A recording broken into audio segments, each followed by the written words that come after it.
Good morning all. ഞാൻ Ramakrishnan TB, SEBI registered research അനലിസ്റ്റാണ്. ഈ ഓഡിയോ കേട്ടതിന് ശേഷം ഡിസ്ക്ലെയിമർ കൂടി വായിച്ചു നോക്കണമെന്ന് താല്പര്യപ്പെടുന്നു. 2024 അവസാനിച്ചു. 2025 ഇന്ന് ആരംഭിക്കുകയാണ്. എല്ലാവർക്കും പുതുവത്സരാശംസകൾ നേരാണ്. 2024 2025 എല്ലാ ഇൻവെസ്റ്റേഴ്സിനും ധാരാളം വെൽത്ത് ക്രിയേറ്റ് ചെയ്യാനായിട്ട് സാധ്യമാവട്ടെ എന്ന് ആശംസിച്ചുകൊണ്ട് ഇന്നത്തെ മോർണിംഗ് പോഡ്കാസ്റ്റ് നമുക്കിവിടെ ആരംഭിക്കാം. ഇന്നലെ ഒട്ടുമിക്കവാറും എല്ലാ മാർക്കറ്റുകൾക്കും അവധിയായിരുന്നു. ഇന്നലെ ഓപ്പൺ ആയിരുന്നിട്ടുള്ള മാർക്കറ്റുകൾ ഒരു ലാക്ക് ലെസ്റ്റർ സെൻറ്റിമെൻ്റ് ആയിരുന്നു. നമ്മുടെ മാർക്കറ്റിനെ കുറിച്ച് നോക്കുകയാണെങ്കിൽ ഇന്നലെ ഹ്യൂജ് വോളാറ്റിലിറ്റി തന്നെയാണ് നമ്മുടെ മാർക്കറ്റിൽ ഉണ്ടായിട്ടുള്ളത്. അതുപോലെ തന്നെ കമോഡിറ്റികളെ കുറിച്ച് നോക്കുകയാണെങ്കിൽ കമോഡിറ്റികളിലും നല്ല വോളാറ്റിലിറ്റിയാണ് ഇന്നലെ ഉണ്ടായിട്ടുള്ളത്.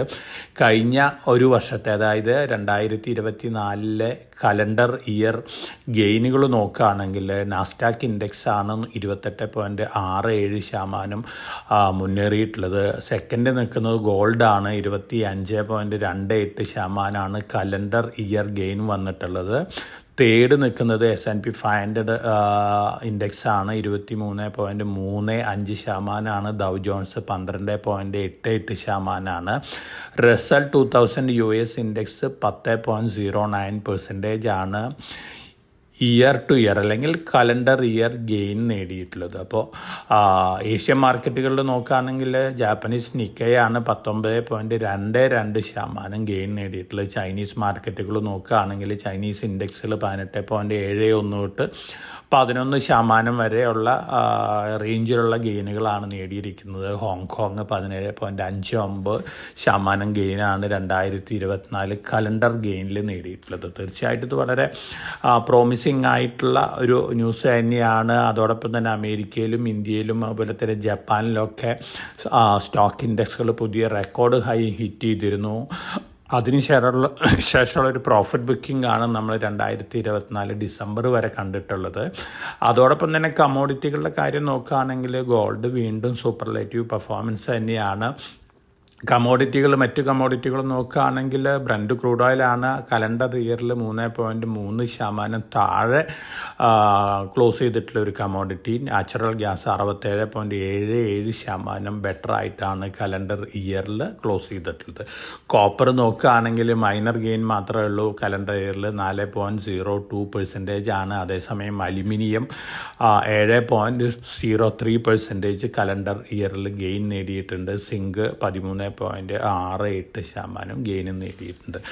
അയൺ ഓർ ഏകദേശം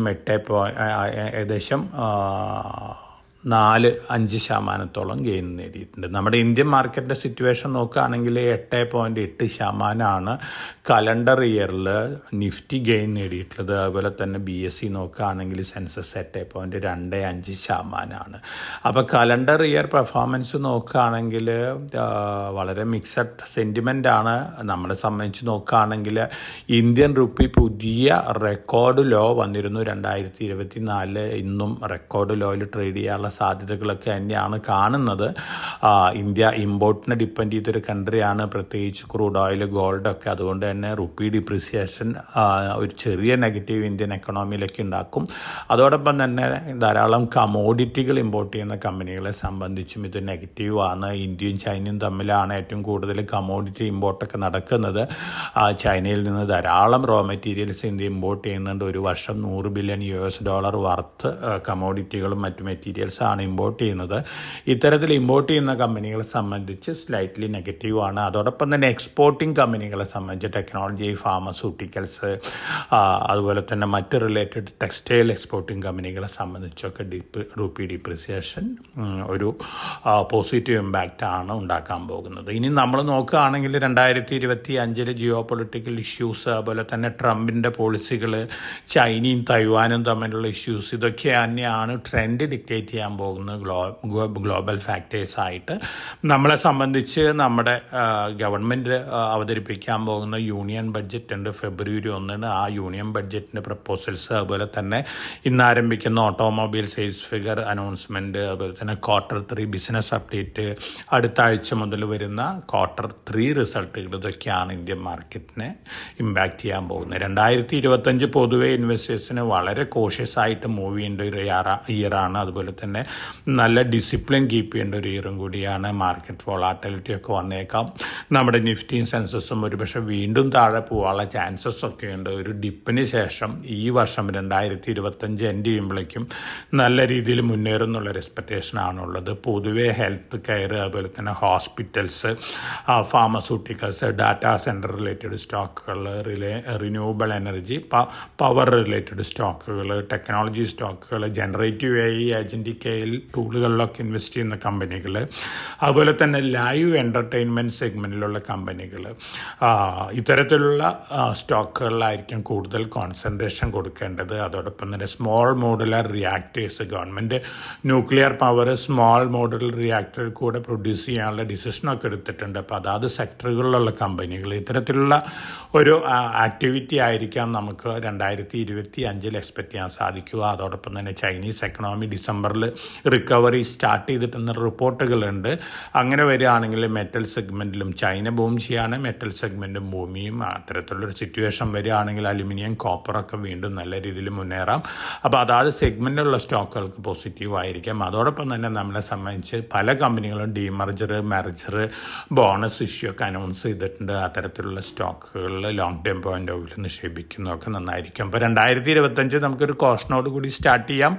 എല്ലാവരും മനസ്സിലൊരു കാര്യം വയ്ക്കുക, നിഫ്റ്റിയും സെൻസസും ഒരുപക്ഷെ വീണ്ടും താഴെയൊക്കെ പോയേക്കാം. പക്ഷേ 2025 എൻഡ് ആകുമ്പോഴേക്കും നല്ല രീതിയിൽ മുന്നേറുന്നുള്ളൊരു എക്സ്പെക്റ്റേഷനാണ്. ഇനി നമുക്ക് സ്റ്റോക്ക് സ്പെസിഫിക് ആയിട്ടുള്ള ആക്ഷൻസ് നോക്കുകയാണെങ്കിൽ ഇൻഡോ ഫാം എക്യുപ്മെൻറ്റ്സ് ഇപ്പോൾ ഓപ്പൺ ആയിട്ടുള്ള ഒരു മെയിൻ ബോർഡ് IPO ആണ്.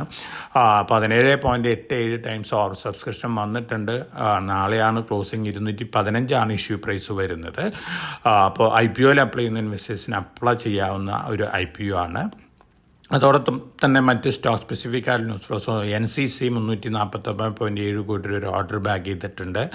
SJVN 1000 megawatt pumped storage project ബീഹാറിൽ സെറ്റപ്പ് ചെയ്യാനുള്ള MOU സൈൻ ചെയ്തിട്ടുണ്ട്. കൽപ്പത്തരു പ്രൊജക്റ്റ് 1011 കോടി വരെ ഓവർസീസ് ഓർഡേഴ്സ് ബാക്ക് ചെയ്തിട്ടുണ്ട്. പവർ ട്രാൻസ്മിഷൻ രംഗത്താണ്. ഡൈനാക്കോൺ സിസ്റ്റംസ് ആൻഡ് സൊല്യൂഷൻസ് 280 കോടി വരെ ഓർഡർ ബാക്ക് ചെയ്തിട്ടുണ്ട്. അതുപോലെ തന്നെ ITD സിമെൻറ്റേഷൻ 1648 കോടി വരെ മറൈൻ കോൺട്രാക്ട് റോഡ് വധാവൻ പോർട്ടിൽ നിന്നും ബാക്ക് ചെയ്തിട്ടുണ്ട്. ഒപ്പം ഇൻഡോടെക് ട്രാൻസ്ഫോമേഴ്സ് കപ്പാസിറ്റി അഡീഷൻ നടത്തുകയാണ്. ഇപ്പോൾ 9500 മെഗാവാട്ട് പെർ ആനം കപ്പാസിറ്റിയാണ് ട്രാൻസ്ഫോമർ പ്രൊഡക്ഷന്. അത് 16,000 മെഗാവാട്ട് പെർ ആനായിട്ട് ഉയർത്തുകയാണ് 2027 കൂടി. അതോടൊപ്പം തന്നെ 117 കോടി വരെ ഓർഡറും ബാക്ക് ചെയ്തിട്ടുണ്ട്. പോസിറ്റീവ് ന്യൂസാണ് ഇൻഡോടെക് ട്രാൻസ്ഫോമറിനെ സംബന്ധിച്ച്. ടിറ്റഗ്ര ഫയർമ അവരുടെ റോമിലുള്ള JVയാണ്. റോമിലേക്കുള്ള ഫസ്റ്റ് ട്രെയിൻ ഇൻട്രൊഡ്യൂസ് ചെയ്തിട്ടുണ്ട്. ടിറ്റഗ്ര റെയിൽവേനെ സംബന്ധിച്ച് പോസിറ്റീവാണ്. അപ്പോൾ വളരെ കോഷ്യസ് ആയിട്ട് മാർക്കറ്റിൽ മൂവ് ചെയ്യാൻ ഞാൻ നേരത്തെ സൂചിപ്പിച്ച പോലെ ഒരു ഗ്ലോബൽ വൊളാറ്റിലിറ്റി ഒരു പക്ഷേ നിഫ്റ്റിയിലും സെൻസസിലും വീണ്ടും ഒരു ഇടിവൊക്കെ ഉണ്ടാക്കിയേക്കാം. പക്ഷേ ലോങ് ടേം പോയിന്റ് ഓഫ് വ്യൂവിൽ ഇന്ത്യൻ മാർക്കറ്റ് വളരെ ഫാബുലസ് ആണ്. മറ്റൊരു മാർക്കറ്റിലേക്കും ഇന്ത്യൻ ഇൻവെസ്റ്റേഴ്സിന് അറ്റൻഷൻ കൊടുക്കേണ്ട.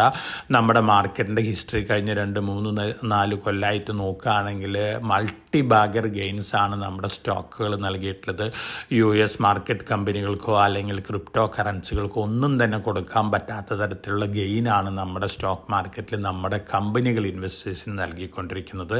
അതുകൊണ്ട് ഓരോ ഡിപ്പിലും ലോങ് ടേം പോയിന്റ് ഓഫ് വ്യൂവിൽ ഇന്ത്യൻ സ്റ്റോക്കുകൾ അക്വയർ ചെയ്യുന്നതാണ് വളരെ ബുദ്ധിപരമായിട്ടുള്ള ഡിസിഷൻ. അതോടൊപ്പം തന്നെ SIP കോൺട്രിബ്യൂഷൻ, മ്യൂച്വൽ ഫണ്ടിൽ കൂടെയുള്ള അല്ലെങ്കിൽ സ്റ്റോക്കുകളിൽ കൂടെയുള്ള SIP കോൺട്രിബ്യൂഷൻ കൂട്ടുന്നത് നന്നായിരിക്കും. കാരണം അടുത്ത വർഷങ്ങളിൽ ഇന്ത്യൻ മാർക്കറ്റ് നല്ല രീതിയിൽ ബൂം ചെയ്യാനുള്ള ചാൻസസ് ആണ് കാണുന്നത്.